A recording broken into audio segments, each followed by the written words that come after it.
mempersilahkan kedua calon presiden menyampaikan visi dan misi masing-masing dalam waktu 4,5 menit. Moderator akan mempertajam visi dan misi setiap capres pada bagian kedua. Pada bagian ketiga, moderator akan melayangkan pertanyaan yang sama kepada kedua kandidat untuk dijawab dalam waktu maksimal 3 menit. Masing-masing calon presiden diberikan kesempatan 3 kali untuk saling bertanya pada bagian keempat. Sementara pada bagian kelima, kedua calon presiden diberikan kesempatan untuk bertanya sekaligus. Setiap calon presiden akan menyampaikan pernyataan penutup dalam waktu 3 menit pada bagian akhir.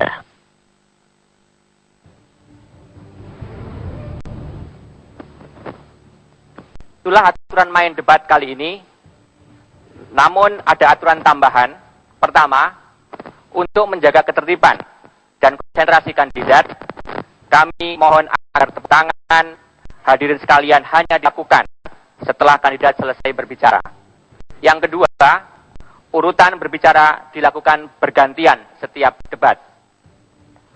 Pada debat pertama yang digelar pekan lalu, kandidat nomor 1 mendapat kesempatan pertama. Pada debat kali ini, sesuai aturan dari KPU, kami persilakan kandidat nomor urut 2, Bapak Joko Widodo, untuk pertama kali menyampaikan visi dan misi terkait pembangunan ekonomi dan kesejahteraan sosial. Waktunya 4,5 menit, dimulai dari sekarang. Bismillah. Ya fika anta. Assalamualaikum warahmatullahi wabarakatuh. Selamat malam. Salam sejahtera bagi kita semuanya. Om Swastiastu. Yang saya hormati Bapak Prabowo Subianto, yang saya hormati moderator, Ibu Bapak sekalian, saudara-saudara sebangsa dan setanah air.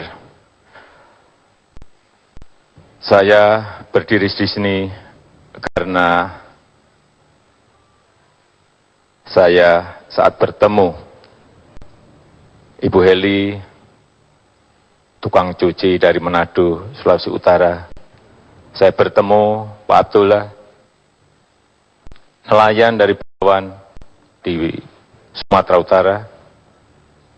Dan saat saya ke Banyumas, saya bertemu Ibu Satinah, buruh tani yang setiap hari bekerja di sawah. Dan saya juga bertemu Pak Asep, seorang guru di Jawa Barat, dan jutaan orang yang ada di negara ini yang menitipkan pesan, menitipkan harapan-harapan kepada kami untuk membangun sebuah ekonomi yang lebih baik, memajukan ekonomi Indonesia lebih baik. Bagi saya, ekonomi ditujukan sebesar-besarnya untuk kemakmuran rakyat. Itulah ekonomi yang berdikari, ekonomi berdikari. Pembangunan ekonomi menurut kami ke depan yang pertama dilakukan adalah pembangunan manusianya dulu. Lewat apa? Lewat pendidikan. Pendidikan yang seperti apa? Revolusi mental harus kita lakukan. Kemudian pendidikan dengan kartu Indonesia Sehat yang harus ada. Kemudian juga dengan kecerdasan, yaitu dengan kartu Indonesia Pintar seperti ini. Karena dengan pembangunan manusia itulah kita akan mempunyai sebuah manusia-manusia yang produktif. Produktivitas kita akan meningkat. Dan kalau produktivitas kita sudah meningkat, kita akan mempunyai sebuah daya saing. Karena produktivitas akan munculkan sebuah daya saing. Yang kedua, yaitu masalah pertumbuhan ekonomi yang diikuti dengan pemerataan. Percuma pertumbuhan ekonomi baik kalau pemerataan itu tidak ada. Oleh sebab itu ke depan, pemerataan akan menjadi sebuah perhatian bagi kami berdua, Jokowi dan JK. Pembangunan yang seperti apa yang ingin kita lakukan? Pembangunan koperasi, pembangunan UMKM, pembangunan pasar tradisional, pembangunan pertanian dan pembangunan ekonomi maritim, serta industrinya. Dan juga pembangunan yang mulai daerah, pembangunan yang mulai dari desa, dan infrastruktur. Inilah yang kami maksud sebagai jalan kebaikan yang akan membuat rakyat semakin sejahtera, yang akan membuat ekonomi kita kokoh dan berdaya saing tinggi sehingga ekonomi Indonesia betul-betul ekonomi yang berdikah. Terima kasih.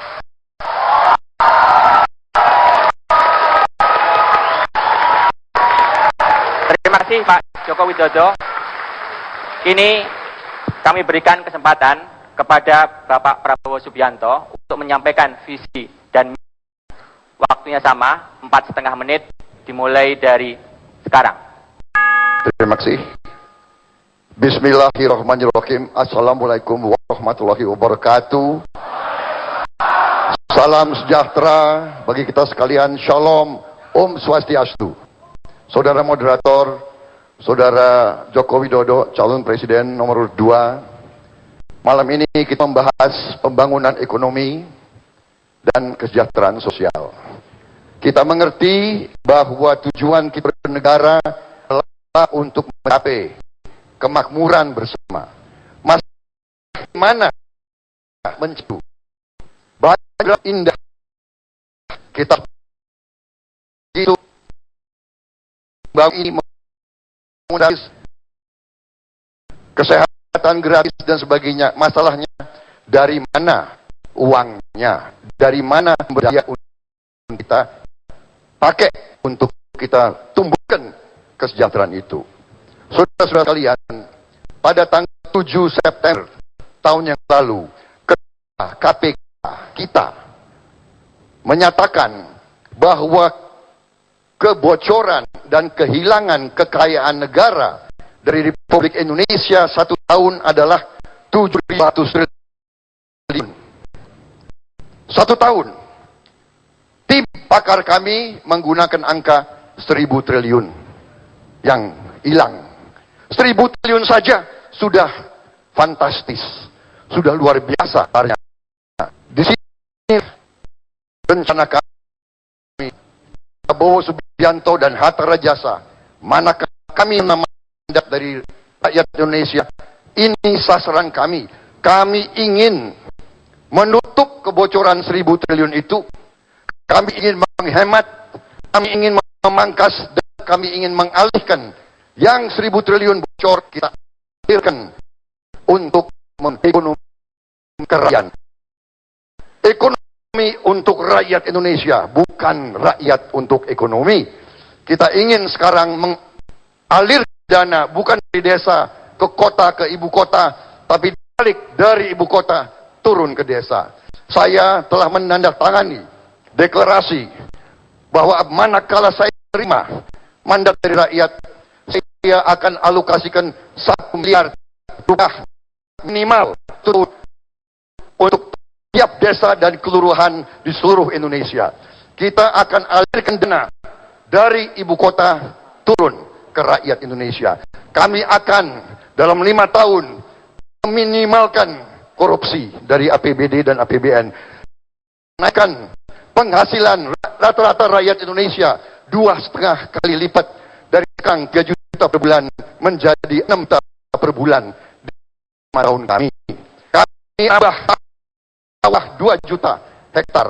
Kami akan menambah 2 juta hektar untuk bioetanol. Kami akan membangun 3.000 km jalan raya, 4.000 km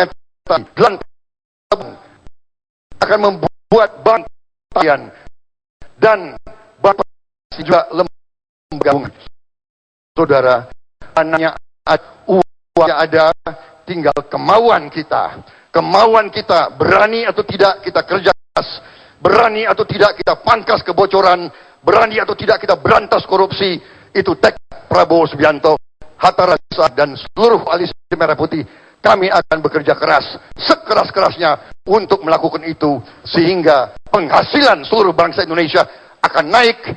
Kita jadi negara kuat, kita menjadi negara terhormat, karena justru kita menjadi negara yang menguasai kekayaan kita sendiri.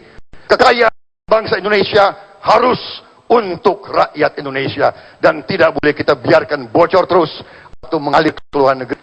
Itulah tekad kami, dan itulah keyakinan kami. Kami yakin manakala diberi mandat, kami akan mencapai tujuan itu. Terima kasih. Wassalamualaikum warahmatullahi wabarakatuh.